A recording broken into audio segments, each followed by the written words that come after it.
ago ni make name. Ablade abika ode abi small like kwelo ife. Nimbanye do manye kemba Reeby television. Acho mi AJ Royashi be hanye nuni shake. Keshe kusube ni ke. Kona mi chemi maku ni mahele bono. Mene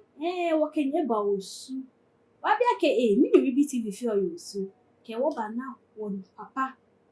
Woche wonumo. Wonu fia no mene Reeby TV. Eba mole. Me ake bebe shi mene. Ha, wole bi no fi ole.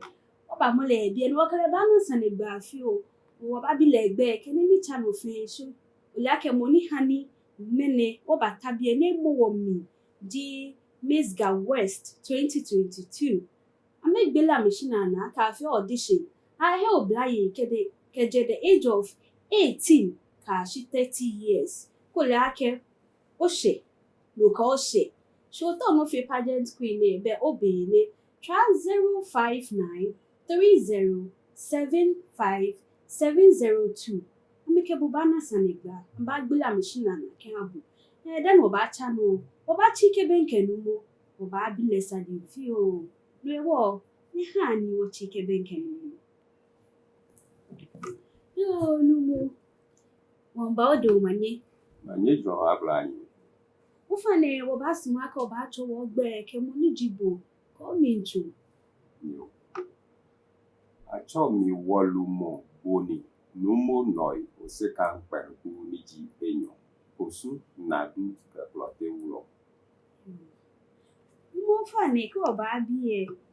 ke ake osu na meji osu. Ni ime osu je. Osu me klede Nadu bi jiwo. Ni Nadu eji jamoko ni yo ni osu doku lo wo bokagbe ni ami. Ni wo tun wo jamoni keje blame mami. Wo jamoni. No na kan jamu wo ha acho wo Nadu me. Wo su ke wo banfe na kan jamu mi eyo. No fiano no ba fi wo gba ewu ke wo no fiano na kan jamu. No wo acho wo aja fre aja. Wo mo ko si agbe. No ha acho wo osu kadibo. Ke bojibo no ba to wo ni olaje tete po wo ba son gbe wo ha bo si wo de agbe le wo ke ha. Be ni den je mine bege bo ba kasini ile nje. Numo wale ake kume niji kuku kume ami fan na me ba. Be kume yishi egbe no numo ye ke. O fa ne me ni ba osu bi fitahi awu. Osu bi fitahi ojo gba. Ti afi ake manche niji bene manche niji oba ni o Benin na ambia mi iwalo chiwona aka si ku wo hin si ni wo somole ti mo Benin ke wo chon no ni jigbeje gbe papa le so ko kwa ni isu aka ji e ba fi kusu emu mo wo iye ko me ke wo ti ame ko me ni esi wo du ni ke wo la atuna ka ni wo sumola no e bala ke be sani washing no beneshimo mi efe wo fin mi game de 23 game wo fe washi ni wo chogba kuno ni bokete lawe miji numu bobu le nye wo yin le to nga le so nga fin wo ke wo chogba kuno ni wo ke shi no wo ti ameko me chon insure hin ke ba wo ti ameko me hu chon ko igbe wo shi me ni chon ko igbe ni wo su wo je benegbe wo ba de ko ke ba awran ni ami kecho grand popo kecho ni little popo kecho come ke ba de ko ye second ni wo fufa ye second dan wo ba de ko ya neho ni go chon aneho gbe ahun mo ba pe ke ba je osu doku ni ami no mo wasma ko ba bia ke ne ke be ne ni chucho he ne fe na mo ni mi enye hie ni nye ba hu ne ke tai pe ye gbe mi wo ke tai pe tae ekomeji woke anwura bi enu oba ni na lumi ameyi eten ame ya ba nu oba wo hu wo fi kusun ke wojalo na kanu na mehu domino ameyo no be no kutomo ni ne ame tun wo mba wo ba he ame de no ame ha wo na he jole no plan kashi ame je egbeke tenu ko igbe ko ni dani wo ma wo yin keba no he no obato shin ye osu we me no ni ha acho osu doku bi ye e ba ke ameke ta abatutu awo no wo shi he ni wo yo kete wo se eko no wo te wo se ko e blage afi ko yi no wo sa wo ku wo se no be wo sa wo ba wo doku mam no wo dangbe bi mo ake doku mam no wo sa wo ba doku mam no ji wo gbe ni wo ba na osu doku we no ji no ni wo ba na osu doku ye sha ni ami no gbe osu doku e shisine yo ke mene oleni ni he woni acho osu alo osu doku we mene numo echo woni ni he woni acho amena kan yo numo basma ke obali ake ninye ba mini ji ni ninye ke ba ni ji tahulo ijinye Wulomo ijinye alo mini fitani alo nini ye nse ninye ke ba ti ake wi mo si ye ke o ake si mi Nadu bi juwo ni Nadu no ni brofo ba ke la ke si religion jamo suko ji na kan Nadu no ba wo sofu clear de juwo no Wulomo jiwo je wo ncheme lo ne si wo Wulomo clear de juwo dani wo si ke ba yo nu ke wo ba cha no hu wala ke wo kwe history mi fi wala ke awon ba ke nyenye hi ke ba se heko jemegbe wo me ni wo le mi ke ya ni den to ba ni ba che fi o ke ha wo ni wo na jemo ojugba ti ake cho yin ke nya ke sande ko ba ye wo osu gono jeme acho jeme tetenwa ni jeme wo yo ni wo kusun fe mo ke ni wo me ko be ba ke governor ye ko inshona gba ke ta fache wo mfe wo ye jamo ko ni jamo nu wo ja wo ke to ke na jenyu bi ake wi to ke na jenyu nsumo ni magble na ha ni nemsi ake onupa ni mbomi to ele ke to ke na jenyu pe ambani nya menu shi mi to ke na jenyu nu wo ke ja wo di ma wo jin no blofu me ba tutu awo ambasha wo ma mu efin ni wo te se dani ko sa wo pa kebe ko ni wo ba se sin wo che kenkle ni wo ke wo je ke ba osu doku atole Noi kpeneku lo Noi Osikan Noi kpeneku lo Noi Osikan no ne ken Noi kpeneku ne e balake wo kusun fe mo mi afle ko she ni ta fa je wo susu aka o ne ke to ke na je yan kusun ne nu ofi o e gba wona ni gba mra lo na ni gba meni wo ba ni bote amete ke meni bole wo fe na no be sa ni wo mo na kan kusun we ni wo chaki o kusun we hi no ne he kusun we hi chaki mo nu pa ye ku me ya nu shishi no nu mo ne be ni ete mo shi ni e ja ke ni tumo ko be o kwa ni tumo ne no e gbo bi no ete mo mi ni ya hu le ta no ni ta fa je ti ba ba sha be ni hunu enyo shi ni ba sojo ni wojo eni wo so wo no wo so pe agbene wo so ma ni mene ake me wo so pe ke me ti wo kusun emi tun wo so le ma ba na ke wo ke pamplo ke ni ne otofoto ni ne cheni agbo ni wo shiole ni ne ke agbene wo ke papa wo ke yo ni ne kuko ke ni bi ahin lo me ji wo gbogbo nu ni wo ke so na ma ne ba a so ne ke jo ne bi le ya bi ba na to ke na je nyo ko si bi le ya bo te mi leje enyemi neshi duomo niji enyemi fio neshi duomo neke enyemi ne ebi bibio ni yo ede emo ebi amona kefe ne kusu no anu kwale mi fu no ilomo eweku ka enyemem ni efe ni ka mi fu echi osuwe no ni echi no mi eheni wo yo tun ati oje me no wo no bi jiwo no ba na ke wo gbe no te no ete ke ni no bi jiwo no keji oje keje chopoli gba un ke mo adan copy gbe ke mo asutare niji shulari gbe fe wo no bi wo ba to shi eje me no mo fi amo ni baje me ta flate ni be ba ni si o ba la me ko me ba ni nawo ni wo ka me si no ba na ko to su lo pa e ko na to le lano la me ni ba shi wo no wo gbe ba fe lano wo shi keje lano lo mi wo njaba ke Nadu no ne keje ma wo je yin ne wo wule wo ni niji Nuumo Noi kpeneku ewo wule wo je ne ke ewe ku kokro ni suma ke ameklashi ni ka machine wo ameke ameyiwo asutware gbekete la lo na gbe jeme ameton ke baje ni ne doyumu mi le wa cho jeme doyumu ake jo ni dun yo mi lo jo din wo wi mo doyumu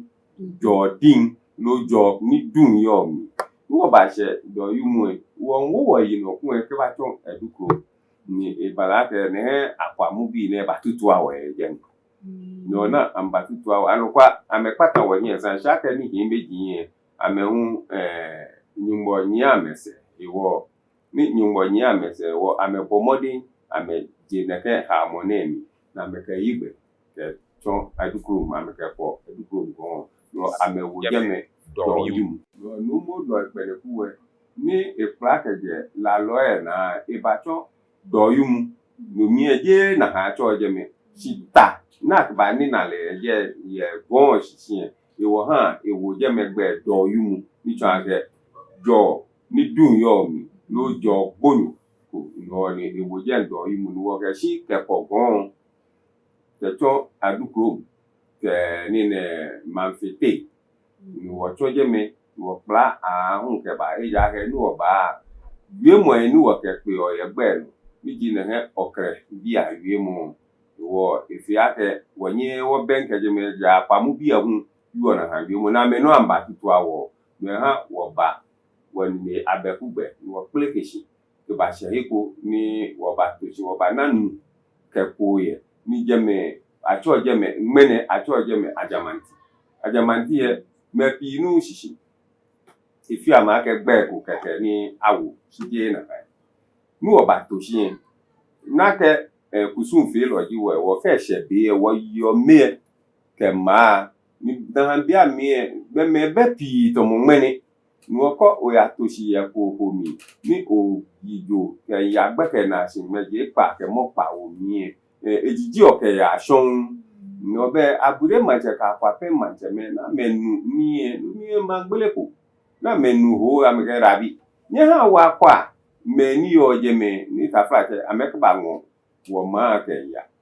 no ametu me no ko ke ya ni ne brofo mi ametu spice lo ni ne gbabilo ni amba kwe agesi na me o je no na mbate na me na akeni Wulomo ejiwo kusun fe lo ejiwo wo ye ni fun mene obana wonye me ni eko me ni ta frate na yesu ni probo me ni ameke fufu kusa ke ni mi wo ye no no fia no wo yo mo shi ni mu no ni aya nang mene aya je mene no ke je mo mi ke ba no wo yo no wo ni me no mi amejo brand na me ko jititi no ni abani na me na me ko ni ameju ifa no na me ko amese ke tie na me ka mama ka me che ma ke me ni wa ni na ye wo ka ma ka so a sin ka ji wo ba nye wo fa me je ja wo ye kon ni mi wa aji mbati mi ji akwa pen wi mo aji mbati janye ye kon dani gbe me ni yo je me dani ye ba nye fa me wo ka fa je ko gbe me ji wo ba je ma ke sin wo mba ni ta fa je wo ba ngo mo ko shipon no blake wo hije be san ne blake afle ko no wo nu ake chofa cha ko ye ma ekolo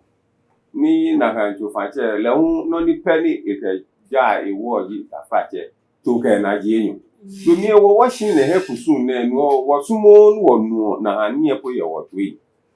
no blake le un e babu en wo bi ke wo ngame ke wo nyeme ye mu mo ke e kusun fe mo no wo fata wo wo le mi ta fra che wo gu echofa etutu eke ni bi wo patan fe hin no ji no ni wo ke wo na kan ma gbe gbele mene ni acho je me bre kusu wo gbe ji gbele no na han gbe ni wo wu eke na han numu eni wo fale ye manu ni wo fite ewo ni ja ke agbene gbeja no to ni to injole ba je me ni wo wu wo yi no ke sin je me wo ke ko gon ja won ta won na hi wo ke wo ya wo na ni ji wo yue mo mi wo ya wo nya wo ya wo na ni ji sho he won ta he ni sho yo ja no mi wo nyeme onu pa yi ni wo ke yo ni ji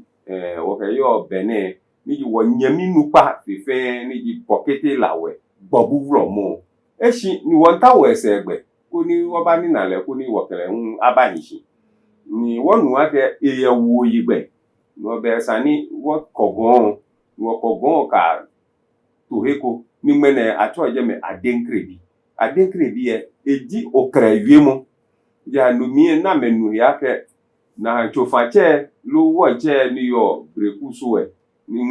men acho je brekusu e wo mole wo foyi wo pattern e wo fe hin ni ameke wo gbe ake ade nkrebi noko emomoko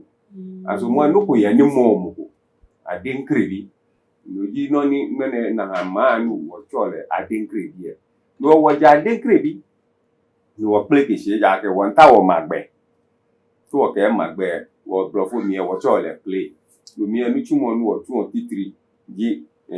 ni na ye na ni mo ni si na me pi jela afili achole abakli mene mi ke game igbe ji abakli afili e no ji no nu wo ke mo wo ko edi nke ye nkakada no ji afili ine awochole abakli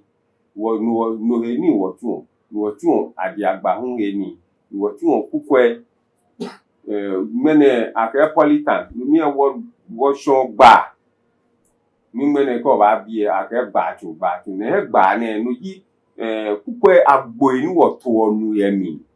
ni abanya mo gbogbo awo na kukwe mi ko pon ni mi ko ni eje ko si wo so wo machine acha si fi ka ka wo ye nu yemi ni ma fe nye nu obo ka so fe afina ni wo nu wo ifi akesin wo nu tumo kra ni wo tun oji lo ni sa ke wona magbe ni wo ba tun na kan ni tumo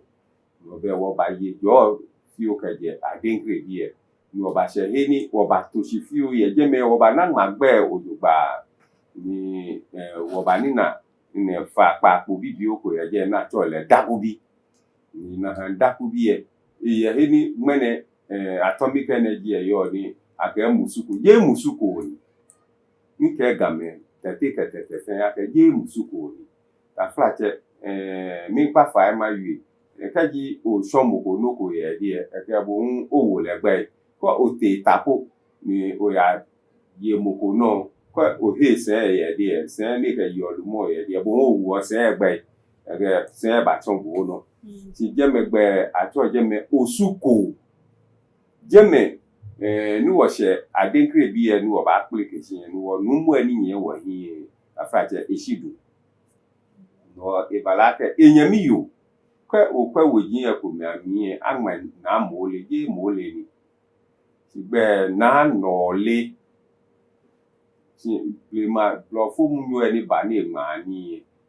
wo ba nyo ka ke it is what chale typographical mistake ni ma mole je mole ni na no le ja wo dangbe be wo mole no wo le be ni mole ba bo te wo te wo gbe ji no le no ne ke no le ne mi le ji ba ki wo yo ja wo ke Nadu e ke ba ki e wo ke sin no le leji baaki woyo ni tafache ni numu eshidu be leji yomo ni hiefa ye weku eni ba afemi ni blema wako nupa ni je wa wakle hwe ya moneda le blema ni le bejanoto le kusun no waka wo ke bule ha yomo ne no yomo enye wo se ke ba osuko le enye wo hie ke ba osuko no ba she osuko wo ba hisi eje neke wo magbe ne no wo ke tun wo ni no ke ya tafrache abude gbehi ni ji nkwanta na ngbe wa yo wojira wonye wo plan ke ba ayiwaso wo ba yo wojira wonye wo plan ke ba don gbe fe no ba yo wojira neke wo sa wote no ni ha ngbene e bala ka shi wo ba shi je tafrache keji neke wo woyi ke wo Wulomo ke wo wo njeme wo susu ake gbeme krun ni no ame gbele ita amehi no ka truka nemu na be echo hawmo musu matan hawo no ke be sani wachi wo he ni yo ni he ni wo funeye ye atomic energy mi mene mo fia mo ni le acho je me koji eten brofo ba ke mount to tei wuji eten na chasu afie ni ekate bona fie ni clan ke ko lo e batafu ke ni bi ni ya cha agbo ni akanya acha no acho je me koji eten je me mene atomic energy reactor isetuntu ye me na koji eten yo no moke wo fo ona